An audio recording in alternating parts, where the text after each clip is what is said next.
All right, do what you. All right. ခင်ဗျားတို့နှစ်ယောက်လက်ထပ်ကြတော့မယ်ဆိုတာကျုပ်သိပြီမဲ့ကျုပ်ကလည်းကျုပ်ကိုတရားတိုင်းလုပ်ရတော့မှာပေါ့လေကျုပ်ကိုဒုက္ခပေးခဲ့တဲ့သူကိုကျုပ်သိမခံနိုင်ဘူးဗျရှင်းမယ်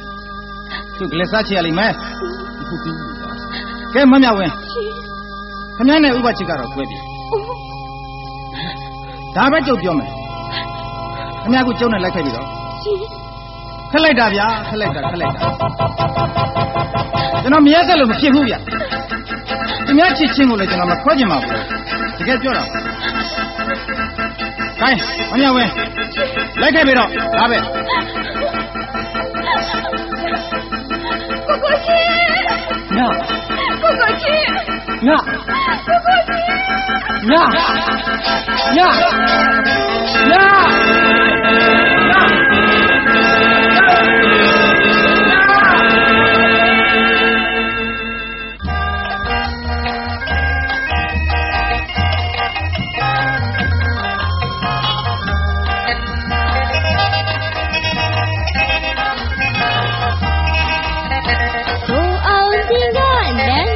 吹了，怎么一去有心吧？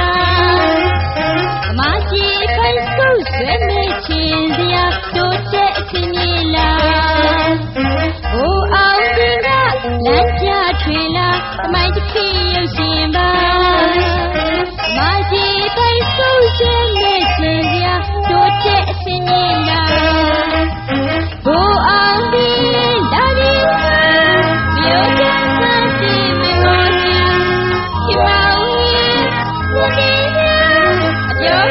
吹高又愁吧，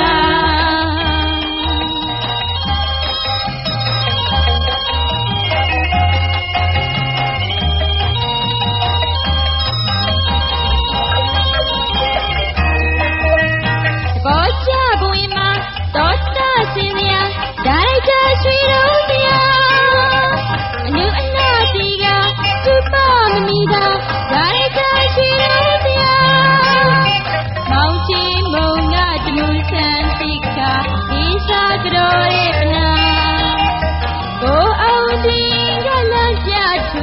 怎么一去有心吧？马戏分手虽没钱的呀，都在心里了。没让年多呀，爸爸，吃多大心了，怎么样？这老几家咱说忙节目变了3次竞赛场嘞，我熬你别个对呀，为嘛？给人民搞了今天问，给人民索取，给人民真对。这个是不是来问呢？节目因阿祖这个把问他家的，老看这个钱家伙，说了多忙忙的，只有说了哪里人呢？怎么求着了？一家母3两回说开播当中1万人呢，全部竞赛他家吧嘞？这那种这人们比较也求着比，我3轮个，大为有看其他吧讲，去到大新啊帮助怎么样？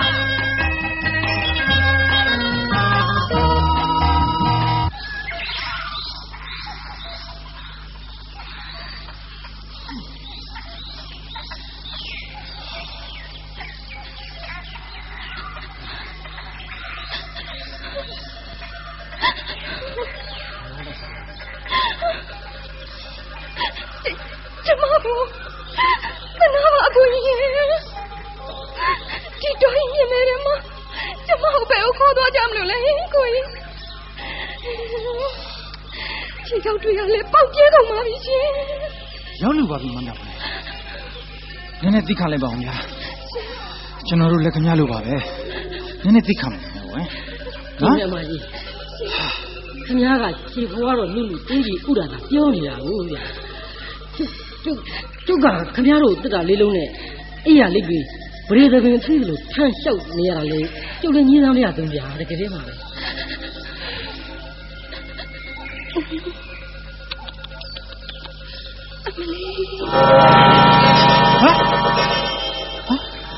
ဟေးမမြဝင်းမူးလဲသွားပြီဟုတ်တယ်ဗျာ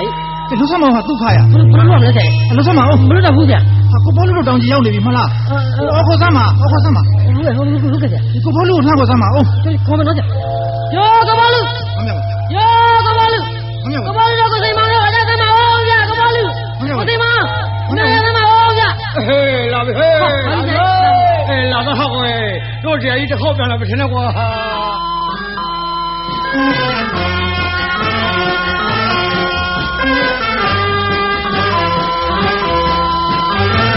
ဒီအနီးနားကရုံးမတော်ရဲသွားတဲ့လမ်းမှာကားစင်းတွေ့ခဲ့ရဆရာ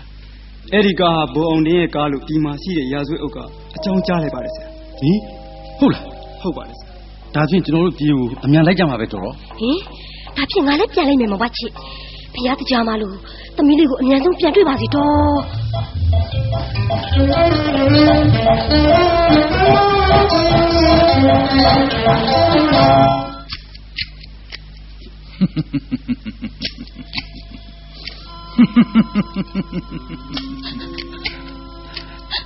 အကိုကြီး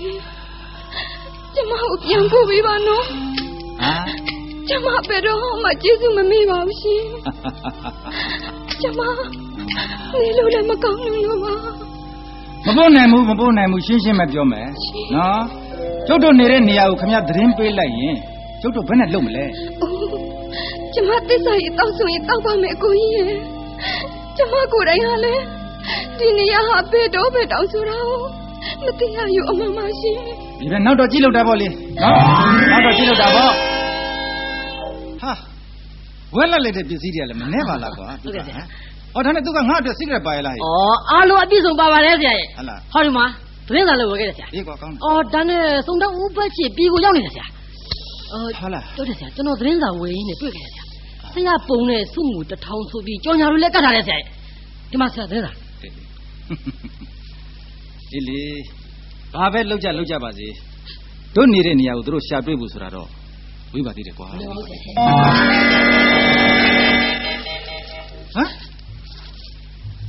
ဘူအောင်ကြီးရဲ့ခိုင်းသားတွေအပြစ်ပေးလိုက်ပြီဆိုပါလားဟာကျုပ်တပည့်တွေထောင်ကြကုန်ပြီကျုပ်တပည့်တွေထောင်ကြကုန်ပြီဒါခမည်းမောင်တော်လက်ချက်ပဲလုပ်ပါစီဒီငုကလေးစားစားလာလေးခြေတဲ့အနေနဲ့ကျုပ်ခမည်းကိုဘယ်နည်းနဲ့မှပြန်မလွတ်နိုင်ဘူးဒါပဲကလားမနိုင်နိုင်ရခိုင်မဲတာနဲ့မတူဘူးလားကျမနဲ့ဘာဆိုင်လို့လဲဟမ်ကျမမှာဘာအပြစ်ရှိလို့လဲဆိုင်နာပေါ့ဗျာဆိုင်နာပေါ့ဟောဒီမှာသူယူမဲ့မိမကျုပ်လက်ထဲမှာရောက်နေပြီအဲ့ဒါကြောင့်မလို့သူဦးတွေပြောင်းမြန်လာပြီးငိုရမလို့ရီရမလို့ဖြစ်နေတယ်လေ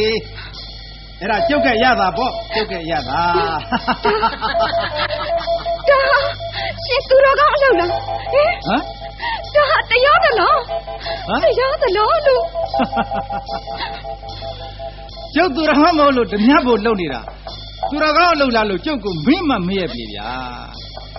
ကျုပ်ဖျားတကာဦးအောင်တင်လားဓမြခေါင်းဆောင်ပေါ်အောင်တင်လားသူတော်ကောင်းမဟုတ်ပေမဲ့အခုထိခမရောက်ကျုပ်လက်ဖျားလိုက်တော့မတော်သေးဘူးနော်သူတော်ကောင်းမဟုတ်တဲ့လူတွေထဲမှာကျုပ်ဟာအယိုးဆုံးသစ္စာအရှိဆုံးလူဗျမလေးရှင်တို့လို့ရောဘသူကခံမှာတော့အသက်အသေးခံမှာပေါ့တန်းကြည့်စမ်းပါလားတန်းကြည့်စမ်းပါဘယ်နဲ့ဒီလောက်ဒေါသကြီးနေရတာတော့အမိရဲ့အလကားအဖြစ်သေးနေလိုက်တာကျုပ်ကတို့ပြရစီစမ်းပြရစီလို့ပြောမိလို့လားဟမ်ကျုပ်ကချုပ်သဘောထားကြီးတာရိုးတာတွေကိုပြောနေတာပါရချောကလက်စားပါဦးမစားဘူးစားပါမစားဘူးဘာလို့ပါလဲရှင်ချောကလက်အော်ကျုပ်ပြေးတဲ့ချောကလက်ကိုလွတ်ပစ်တယ်ကျုပ်ပြေးတဲ့ချောကလက်ကိုလွတ်ပစ်တယ်ပေါ့လေဩပြန်ပို့ခြင်းစရာပဲနော်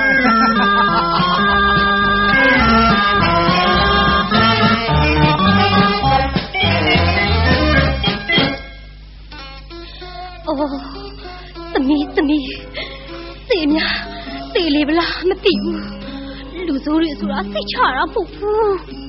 တနေ့ကျရင်တက်ပြစ်လိုက်ကြမှာအိုး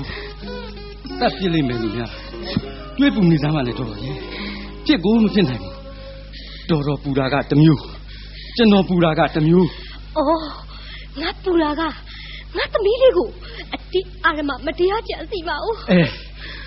အဲ့ဒါကိုကျွန်တော်ပူတာတက်ပြစ်လိုက်မယ်လူများတော့ဘယ်တော့မှမပူနဲ့တော် ပြစ်ကိုမဖြစ်နိုင်ဘူး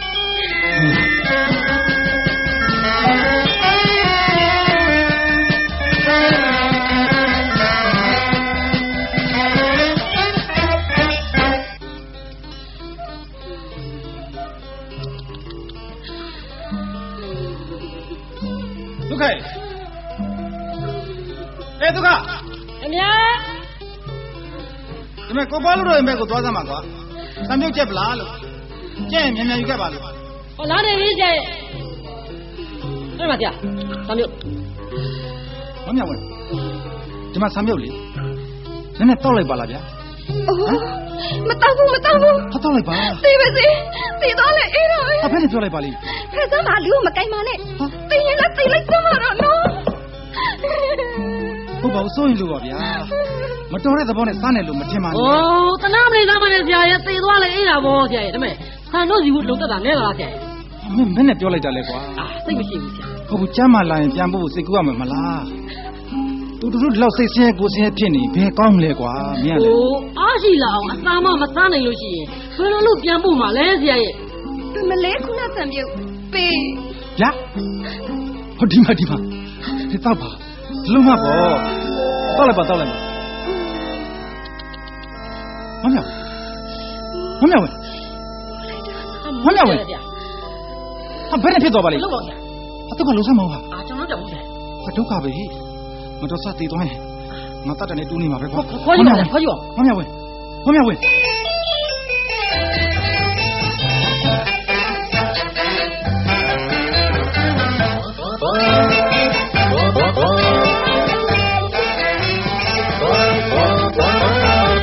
ထိုင်မှာကြာစိုးမင်း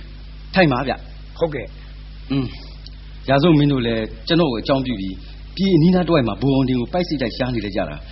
အတော်ကိုပင်ပန်းကြအောင်မင်းပင်ပန်းတယ်လို့မဟုတ်ပါဘူးဗျာ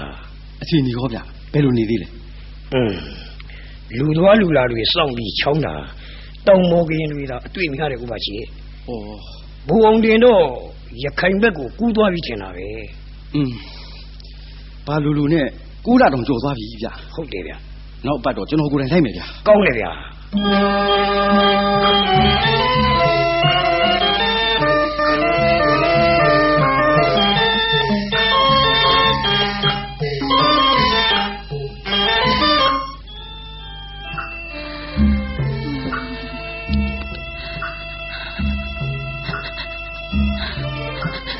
ဒီတိုးဤတောင်ကြီးထဲမှာ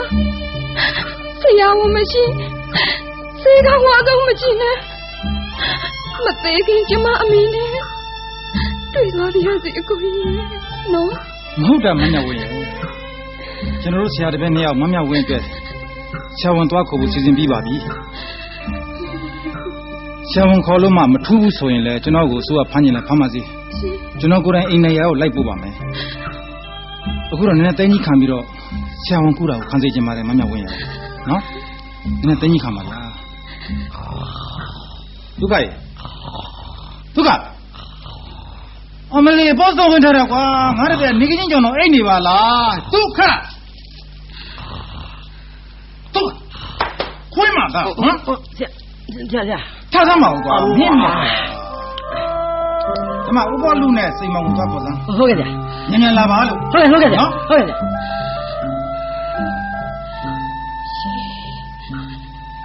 ကြီးလေးနည်းလောက်ပြီးပါရှင်ပြီးမအောင်မြောက်ပြီးဟောဒီမှာဘယ်လုံးမှတော့မအောင်မင်းနဲ့ကျွန်တော်ထူလိုက်မယ်ဟာရှုဘာလဲခင်ဗျားတို့အဟန်းနေဟာချိုးနေနဲ့ဟမ်ဒီမဲ့ဥပလူကျုပ်တို့ဆရာတပည့်နှစ်ယောက်ပြည်ကိုသွားပြီးတော့ကဆရာဝန်ခေါ်မလို့နော်ကွာသိချပြီးတော့တော့မင်းမများမလာပြီးပြည့်စုံမှာပေါ့ကွာဟုတ်ကဲ့တော့ဆရာကြီးတို့ရင်ပလိမ်များနဲ့မတွေ့အောင်တော့အထုပ်ကြီးစားဟဲ့မိလည်းမိစီပေါ့ဗျာမသွားလို့မဖြစ်ဖဲပလိမ်မိလို့ကျုပ်ကိုကျိုးပိန်နဲ့ပေးပေါ့ဗျာမတတ်နိုင်ဘူး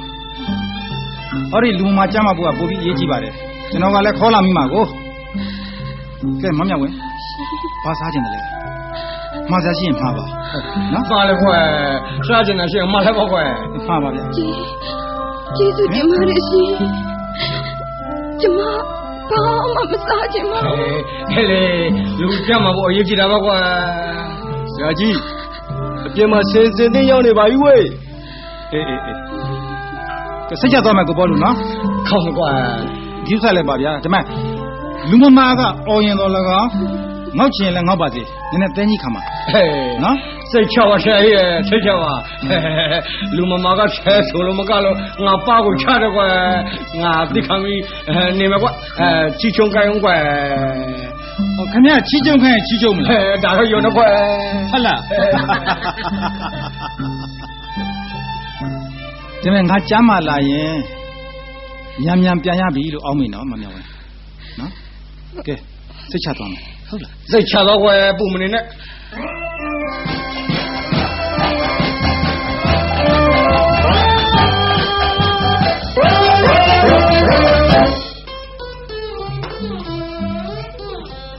အော်ထိုင်ပါခင်ဗျထိုင်ပါဘာကိစ္စများပါလဲခင်ဗျ ဒေါက်တာစံသိန်းဆိုတာ ဟုတ်ပါတယ်ခင်ဗျကျုပ်ပါပဲခင်ဗျကျုပ်ပါပဲ Please to meet you sir you're very famous doctor in Prone တခြားမဟုတ်ဘူးဆရာကြီးဟိုအသက်အတန်ဖြစ်နေတဲ့လူမတယောက်ကိုဆေးကုပေးဖို့ကျွန်တော်တို့လာပြီးပင့်တာပါ အော်ဟောကောင်းပြီလေဟဲ့မောင်မောင်ရေးလက်ဖက်ရည်နှစ်ခွက်လောက်ဖြော်ခဲ့သားဟဲ့ အပြင်းထွက်နေရပြန်မလာသေးဘူးကိုစံသိန်းရဲ့ ကောင်းရောကွာမင်းသားကိုမင်းကြက်လို့လိုက်ကြားလာစာမင်းဘွားတပုံကြားနေကြတော့အလဲမလျှော့ရကောင်အလုပ်ပေးတဲ့အနေနဲ့စွန့်ဝေတစ်ထောင်ထုတ်ထားတဲ့ဘော်နဲ့အဖမ်းခိုင်းရမကောင်းဘူးလားဗျဟဲ့ ကောင်းတာပေါ့ဒေါက်တာရဲ့စုဝေတထောင်ဆိုတော့နဲတာမှမဟုတ်ပဲကြက်ကလေးငှက်ကလေးဖမ်းတယ်လို့ဖမ်းလို့ရမယ်ဆိုရင်ကျွန်တော်တို့ဖမ်းနေသေးတယ်ဆရာကြီး နှုတ်နေစမ်းပါဦးဗျလူမမာကဘာယောဂါလဲဗျဘယ်လောက်ကိုဝေးသလဲ အော်လူမမာကတော့ပေါင်းလေမှာဆရာကြီးငှက်ဖျားဖြစ်ပြီးတော့ကတနေ့တခြားယောဂကတိုးနေလို့ပါ ဟာပေါင်းတယ်လေဆိုတော့ဝေးကလည်းဝေးညကလည်းအချိန်မတော်အိုးဒါတော့ဘယ်နည်းနဲ့မှဖြစ်နိုင်မယ်မထင်ဘူးဗျ မဟုတ်ဆရာကျွန်တော်တခုပြောပြစီလောလုပ်ပါလားဆရာဟိုခြေကြွက100လောက်ယူပါဆရာကိုနော်ဆရာယူပါဆရာယူပါနော် အော်ဟိုခမရအာနာလို့သာကျုပ်လိုက်ရမှာဒီတော့ဝေကြီးကျုပ်ဘယ်တော့မှလိုက်တာမဟုတ်ဘူးဗျ ဘာကျေးဇူးတင်ပါတယ်ဆရာ Thank you very much sir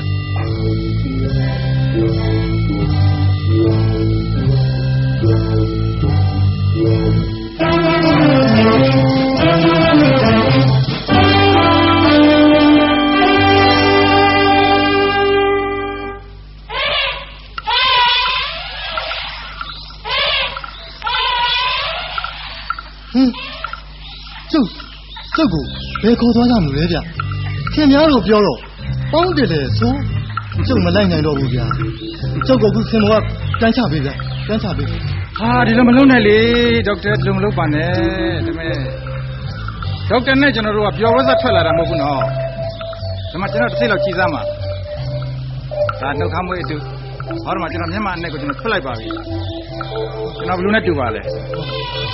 Please look at me sir ခင်များ သူသိပြီပေါ့ Yes sir I'm born in သူ့ငွေတစ်ထောင်ကြီးများတောင်ထုတ်ထားခြင်းခါတဲ့ဥပဒေကိုကြောက်ခိုင်းနေတဲ့ born in ဆိုတာကျုပ်ပဲကျုပ်ခေါ်တဲ့နိုင်ကိုဆင်စီးပြီးတော့အေးဆေးလိုက်ခဲ့စမ်းပါတော့တဲ့ကိစ္စပြီးရင်သူ့ငွေတစ်ထောင်ကိုကျုပ်ကပေးပြီးခင်ဗျားကိုပြန်လှုပ်လိုက်ဘယ်နဲ့တော့လဲ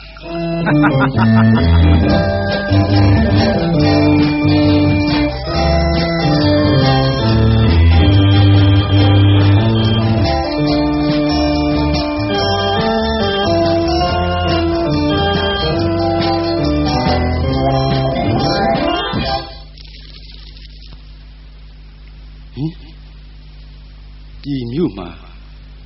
ဆရာဝန်ဥစံသိန်းအားလူနာကုခေါ်သွားကယခုတိုင်ပြန်မလာခြင်းပလိဘက်ဆိုင်ရာတွင်လှုပ်လှုပ်ရှားရှားဖြစ်ကအပူရင်းစုံစမ်းရှာဖွေနေသည်မှာ10ရက်ခန့်ရှိပြီဆိုကြောင်းဒီကိစ္စဟာသူယူသားရုံမဖြစ်နိုင်ဘူးမဟုတ်မှလွဲရော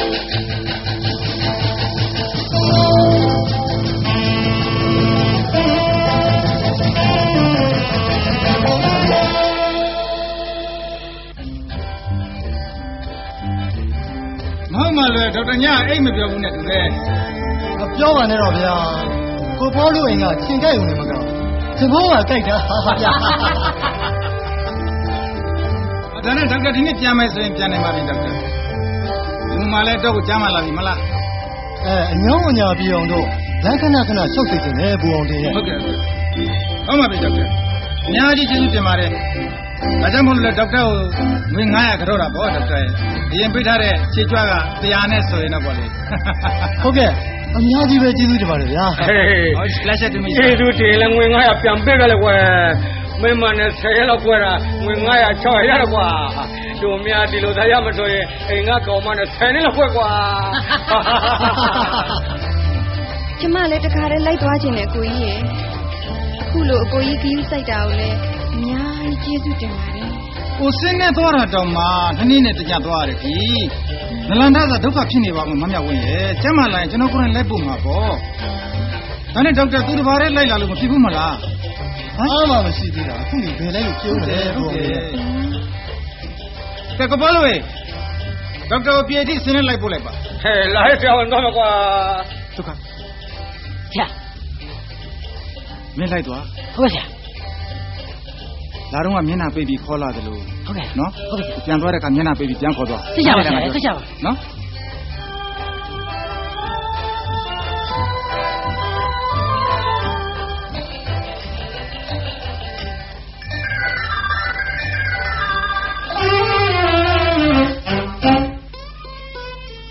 တော်တော့ကိုပြောဖြစ်တာပဲဥပချစ်ခဲ့ခေါ်သွားတော့ရော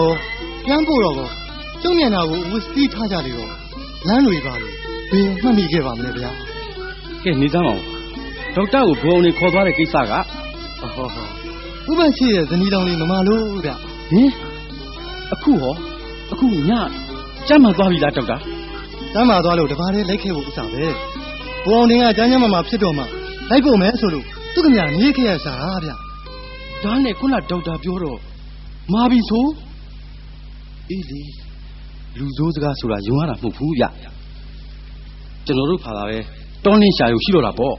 သင်တို့ပဲ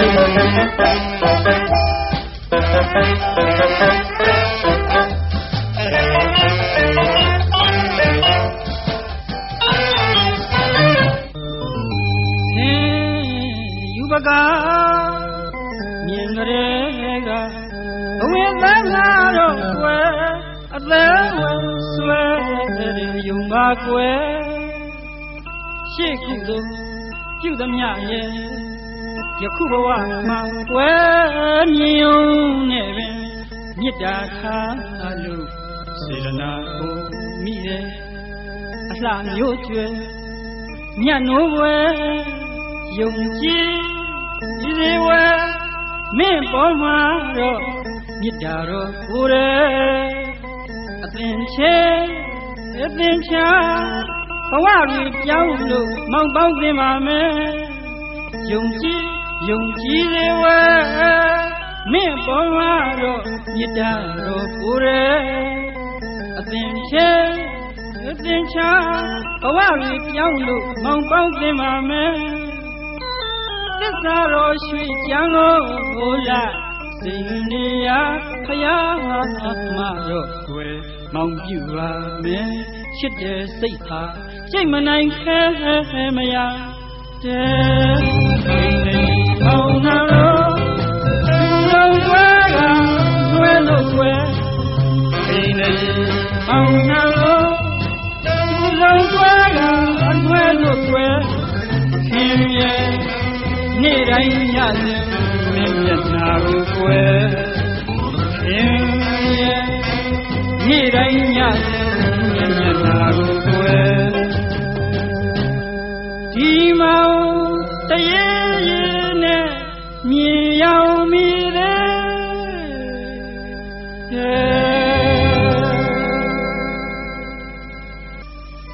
အကိုကြီးခင်ဗျာကျမကိုဘယ်တော့ပြန်ပို့မှလဲဖြည်းဖြည်းတော့ပြန်ပို့မှာပေါ့ဗျာနည်းနည်းအားရှိပြီးကြားမှလာပါစေဦးလေကျုပ်ပြန်ပို့မယ်ဆိုရင်ပြန်ပို့မှာပါဟောအောင်မလေးပြည်မှာပလိတ်တွေရှုပ်ရက်ခတ်နေတာပဲဆရာရေဟုတ်လားအောင်မလေးကျွန်တော်တို့ဖြင့်လွတ်အတော်ပြေးလာရတာဆရာဟောဒီမှာဆရာမှာလိုက်တဲ့ပစ္စည်းတွေခင်ဗျဘယ်ဟောကဲဗျာကြည်စမ်းမအောင်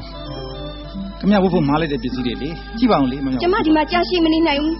အစတော့ကဂရီးရှိတယ်မလားကျမလာရင်ပြန်ပို့မယ်ဆိုကျုပ်ဂရီးကိုကျုပ်မဖြစ်ပါဘူးလေမမြဝင်းရဲ့ကျမကြီးကိုကျွန်တော်စိတ်မချသေးလို့ပါမတော်တဆအေးမိပြန်ဘဲရဲ့ကျမဘာဖြစ်ဖြစ်ဒီတော့ထဲမှာတော့ကြာရှင်းမနေနိုင်ဘူးဒီစမောင်ကျွန်တော်မမြဝင်းစိတ်ကောက်ရအောင်ဘာမှမလုပ်ရသေးပါလားဗျာစောစောကတော့ပျော်ရွှင်နေဖက်နဲ့စိတ်ကောက်ပြန်တာများလိုက်လားဘယ်တော့မှပျော်ပျော်ရွှင်ရွှင်မရှိဘူးခင်ဗျာဘယ်တော့မှပြန်ပို့မလဲလို့ပို့လို့နဲ့စောင့်နေရတာမမြဝင်းကချက်ချင်းပြန်မယ်ဆိုတော့ကျွန်တော်တို့မှဟာပြီးကြိုင်းခဲ့မှာမလားမမြဝင်းဟုတ်တယ်ရှင်တို့အပြင်းပြအောင်လို့တစ်သက်လုံးကြော်တော့ဆက်နေရမှာလားခုဆိုဘယ်လောက်ကြာသွားပြီလဲမမြဝင်းဟိုရောက်ရင်ဥပချင်းနဲ့မင်္ဂလာဆောင်တော့မှာပေါ့နော်ဒါဘာဖြစ်တယ်လဲဒါကြောင့်အရေးတကြီးပြန်ရင်းနေတာကိုစဉ်းစားပါဦးမမြဝင်းရဲ့အခုလိုအပြိုဘဝနဲ့နေရတာစိတ်ညစ်လိုက်တာနော်တေးလိုက်ချင်တော့တာပဲပြန်ပို့မယ်ဆိုပြီးပြန်လဲမပို့ဘူးဒါကဘာလုပ်တာလဲသူများကိုကဲဗျာနေ့ရက်3ရက်နေရင်ကျုပ်ပြန်ပို့မယ်မပြန်သေးခင်စိတ်ချမ်းချမ်းသာသာနဲ့နေတာကိုကျွန်တော်ကြည့်ကြပါတယ်တောင်းပန်ပါတယ်မမြဝင်းရဲ့နော်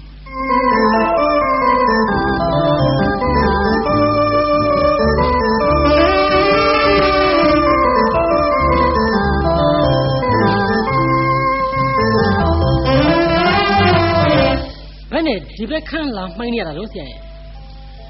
အေးကွာမမြဝင်းပြန်မယ်ဆိုတော့ငါရင်ထဲမှာဘယ်လိုနေရာမှမသိဘူးဒုက္ခရဲ့သူမရှိရင်ငါတော့ယူသွားမလားမပြောတာဘူးအောင်မလေးဆရာရဲ့ကုလက်ကုတ်ထဲကရေပဲဟာဆရာကလည်းသူကမင်းတော်လောင်းကွာဖြစ်လေလားဆရာငါလိုလူစိုးကိုသူဘယ်နဲ့လုပ်ပြီးမိတာရှိနိုင်မှာမလဲဟုတ်ဘူးလားဒုက္ခအောင်မလေးလူစိုးကိုဆိုပြီးသူတော်ကောင်းစိတ်ဝင်နေတာခက်တာဗောဆရာရဲ့သူမကြိုက်တာဇွတ်လို့ဘယ်ရမလဲဘယ်တရားမလဲကွာလူရဲ့တိုက်ခိုက်တာတွေကရောတရားတော်နဲ့ညီတာဟုတ်ဆရာရဲ့အောင်မလေးကံပိုင်မရှိသေးတဲ့အပြူရဲ့ဟာတစ်ချက်လို့အရေးကြီးဥပဒေနဲ့သိလိုက်သမ်းပါဆရာရဲ့နှုတ်တော်တမနောက်တော့သူချက်လာမှာပေါ့ဆရာကလည်းပဲမဖြစ်ပါဘူးကွာကျဲလိုက်သမ်းပါဆရာရဲ့ဒီမှာဘူးအောင်လင်းဆိုတာဘယ်သူနဲ့မှမတူတဲ့ဘူးအောင်တင်ဆိုတဲ့အကြောင်းပြလိုက်သမ်းပါဆရာဘာဆိုင်လို့လဲကွာတို့ပြောစမ်းပါကွာကြားသွားပါအောင်မယ်တို့ခက်တဲ့ကောင်မယ်မင်းကလည်း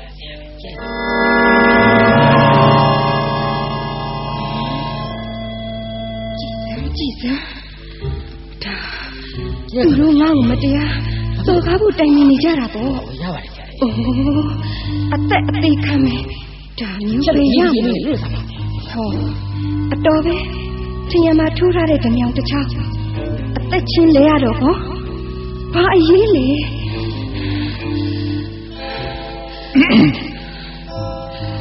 မမြဝင်းခမကြီးကတမျိုးကြီးပါလားဘာဖြစ်နေတာလဲ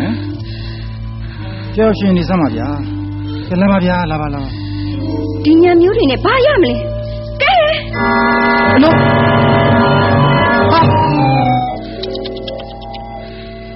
ခမတည်းရက်ဆက်ပါလားမမြဝင်းကျုပ်ကခမဓာတ်နဲ့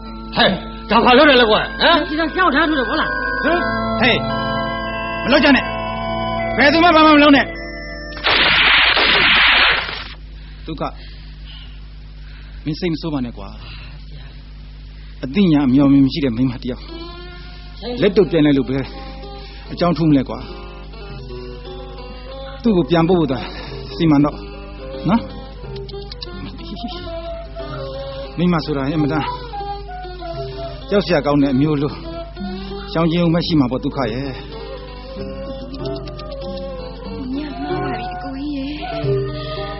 ပြုံးကနေမှုကြောက်အားလားအားနဲ့ပြမိတာပါတိတ်ထီသွားမှဆိုလို့ဘဝဒီထိုးလိုက်တာပါကျေးဇူးရှင်ကြီးကိုမြတ်ပြမမိတဲ့အတွက်မြောက်ကြိတ်တဲ့အပြစ်ပေးပါတော့ကိုကြီးမမြဝဲရှင်အကိုကြီးခမပြန်နိုင်ပြီရှင်ခမပြန်ပြီတော့ခမကိုကျုပ်တပည့်တွေလိုက်ပို့လိုက်မယ်ကိုကြီးကိုပြုစုခဲ့ပါရစေအောင်ရှင်ညကြောင်ရခဲ့တဲ့တန်ရာကြီးနဲ့အကိုကြီးကိုမြတ်ဒီအတိုင်းမထားရခဲ့ပါရစေနဲ့နော်အမလေးအများကြီးကျေးဇူးတင်ပါတယ်အများကြီးကျေးဇူးတင်ပါတယ်မမြဝင်းရဲ့ပြန်ကနေမှဒီလိုစေနာကောင်းပေါ်တာဟုတ်ကျုပ်သေးတော့မမေ့ဘူးကျုပ်ကုသနဲ့ကျုပ်ရှိပါစေ ခင်ဗျပြန်มาသားပြန်มาအေးခေါင်းတော့ကွာတို့ဆရာကြီးများဖိရင်လေနင့်ကိုအရှင်လဲမီးရှို့တတ်တယ်မကွာပြစ်ဟာတော်စမ်းပါကွာတော်စမ်းပါကျုပ်စကားကိုနားထောင်ကြစမ်းပါဒီမင်းကလေးကိုကောင်းကောင်းမွန်မွန်ပြန်ဖို့စီမံကြပါဒါပဲမမြဝင်းခင်ဗျားကိုကျုပ်သဘောထားကြီးကြီးနဲ့ကြံတာခွင့်ပေးခဲ့တယ်ဆိုတာတစ်ချိန်မဟုတ်သေးဘူးနော်ရှင်ဒီမှာမမြဝင်းတို့အိမ်ကိုအနုချမ်းစီတုံးကကျုပ်ညားခဲ့တယ်ဆိုတာမမြဝင်းမှတ်မိရဲ့လားအဲ့ဒီတုန်းကကျုပ်လေအဲ့ဒါကျုပ်ပေါ့